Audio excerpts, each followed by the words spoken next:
saya tidak mau berhubungan dengan orang-orang yang menurut saya itu toksik. Saya nggak mau. Jadi intinya tolong jangan dibahas. Jangan dibahas. Itu aja. Ya. Itu doang. Aku cuma minta itu ya. Dan Gabriel itu adalah anak saya yang lahir, yang dari kecil saya rawat, dari kecil saya didik.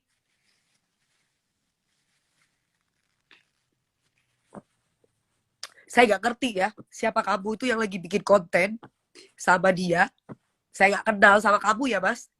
Tolong jangan ngebahas tentang keluarga saya. Karena kami anak-anaknya ini benar-benar menjaga nama baik keluarga kami. Kami sudah kehilangan bapak loh ketika masalah kami itu terjadi. Walaupun papa saya memang punya kencing manis dan lama. Tapi tolong, saya cuma minta tolong dengan hati yang lapang. Jangan menggukit-gukit yang dulu-dulu. Kami itu sudah selesai. Kami itu sudah tidak ada apa-apa. Tidak ada permusuhan apa-apa lagi ya. Jadi tolong berpikir dewasa, lebih berempati, lebih apa namanya lebih punya toleransi yang tinggi bahwa gimana ya YouTube ini ditonton orang banyak, terus kemudian diungkit masalah yang sudah selesai gitu. Itu menurut saya itu tidak baik. Jadi harusnya bisa mengundang sesuatu yang semangat gitu loh. Gara-gara konten itu anak saya dibully sama teman-temannya. Dibilang bukan anak kandung saya. Kasihan kan dia kan? Padahal itu adalah anak saya. Dari kecil sama saya. Lahir juga sama saya. Jadi setidaknya yuk mungkin Mas yang bikin konten ataupun siapapun itu sama-sama cari duit. Saya juga cari duit Mas. Gitu. Jadi daripada kita berbicara tentang yang sudah-sudah, mendingan sama-sama kita itu duitnya itu kita kasih orang yang nggak mampu, kita bantu orang lain, bukan malah menyusahkan orang lain gitu ya. Kenapa Mbak Piko sampai anak saya dibully say gitu. Anak saya tuh dibully sama temannya karena masalah konten dibilang bahwa anak saya itu bukan anak kandung saya gitu loh. Ya, jadi Gabriel itu adalah anak saya yang saya rawat dari kecil, dari umur sehari gitu ya. Jadi jangan sampai ada gosip yang tidak tentang anak saya gitu. Itu doang sih. Saya nggak ini mending jualan lagi. Iya, saya sedang jualan gitu daripada ngebahas orang. Sebenarnya saya pengen jualan gitu. Cuman ketika ada orang yang ikut campur, saya nggak suka gitu. Dalam arti gini, ayolah, apa iya gitu cari duit hanya untuk biar apa ya, itu masalah udah selesai gitu loh. Jadi nggak usah dibahas-bahas lagi gitu loh. Jadi nggak usah dibahas-bahas lagi, udah selesai gitu. Dan di TikTok itu kan dipotong-potong sehingga dijadikan potongan-potongan itu akhirnya videonya kena, takutnya ya mudah-mudahan anak saya Gabriel itu fisikisnya kuat. Takutnya anak saya nggak kuat, terus kemudian dia merasa nggak percaya diri kan, gitu loh. Heran saya kenapa ya kok di TikTok jadi makin banyak yang bully-bulian yang nggak benar gitu. Saya nggak ngerti saya. Jadi mudah-mudahan bisa difilter lagi gitu ya. Mudah-mudahan jangan sampai ada orang yang bicara bahwa Gabriel tuh anak angkat saya, sedangkan saya tahu. Coba seandainya posisi kalian jadi Gabriel gimana coba? Saya tanya sama teman-teman di sini. Seandainya posisi kalian jadi Gabriel gimana? Ya kan, ikut sedih kan, pasti ikut sedih lah. Kasihan gitu loh. Jadi kontennya apa aku nggak, ya kalian cari sendiri. Nanti kalau aku ngomong berarti aku mempromosikan apa ya, mempromosikan hal-hal yang gak baik gitu. Jadi menurut aku udahlah cukup. Saya tuh tidak punya masalah dengan Meldi gitu. Saya tuh baik-baik aja. Masalah yang dulu itu aja selesai, nggak ada apa-apa, nggak dan nggak perlu ada yang dibahas gitu loh. Emang ngebahas hal-hal yang kayak gitu nggak bosen kalian gitu? Bosen kan? Harusnya bosen sih. Karena saya aja juga bosen ngebahas itu karena masalah itu udah kelar, udah clear. ngapain lagi dibahas gitu. Ya kan? Jadi aku cuma minta tolong aja buat kalian untuk berpikir dewasa dan lebih bijak, lebih berempati. Dunia ini lagi sakit, say. Indonesia ini lagi pada sedih. Kita itu berbondong-bondong untuk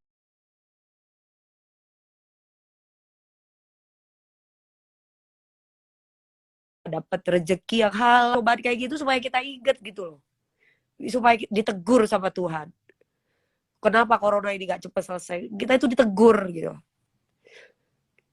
Gimana? Bukan berarti malah cari duitnya dengan cara ngomongin hal yang sudah selesai dan gak penting bagi saya gitu, atau bagi orang lain. Gitu ya. Dan Gabriel itu disayang loh. Gabriel itu disayang banyak orang. Gabriel itu anak pembawa rezeki. Gabriel itu yang bisa mengangkat derajat semua, mengangkat derajat saya, mengangkat derajat keluarga saya juga. Jadi ya gitu.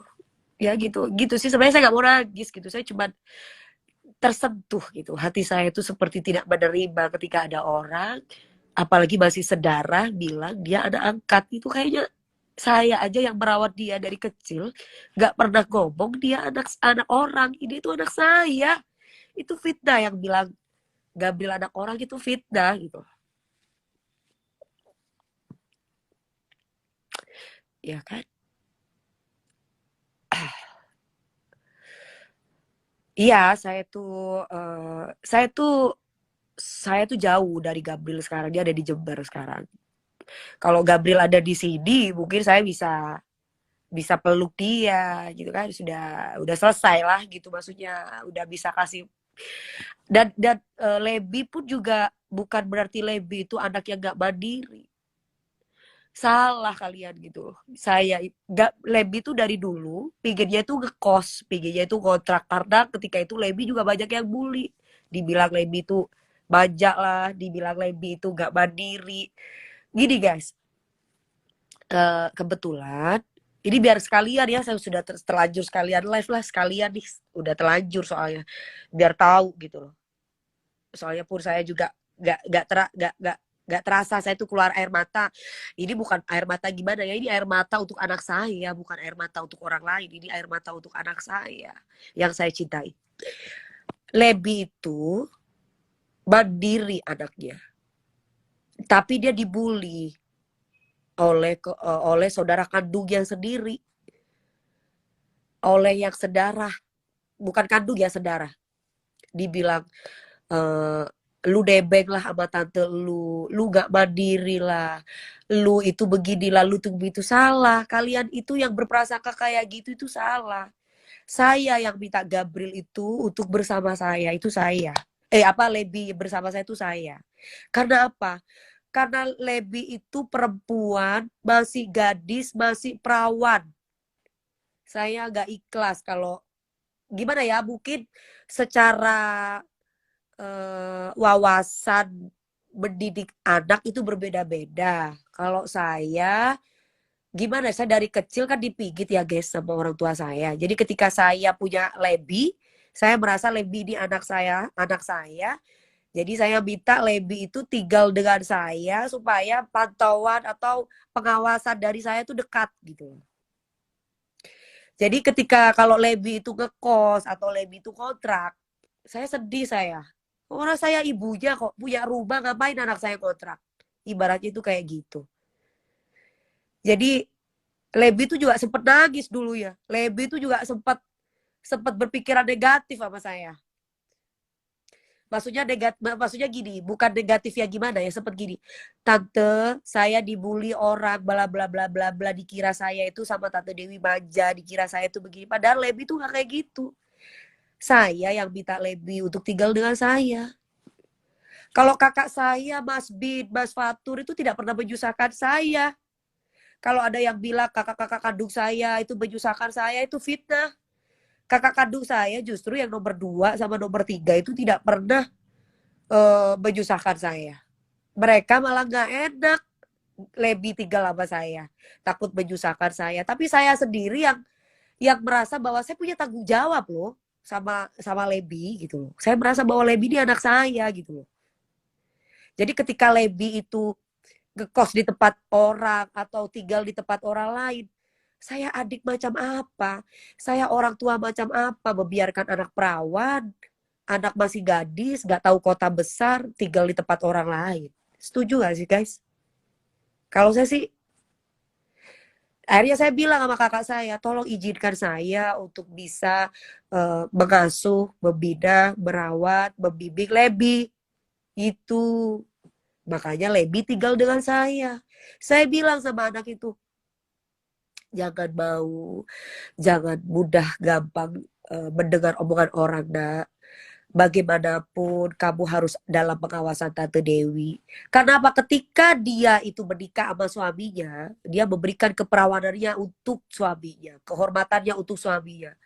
Nanti saya, namanya anak kecil guys, saya dulu pernah SMA, saya dulu pernah masih pernah muda gitu loh. Saya pernah jatuh cinta dengan banyak pria.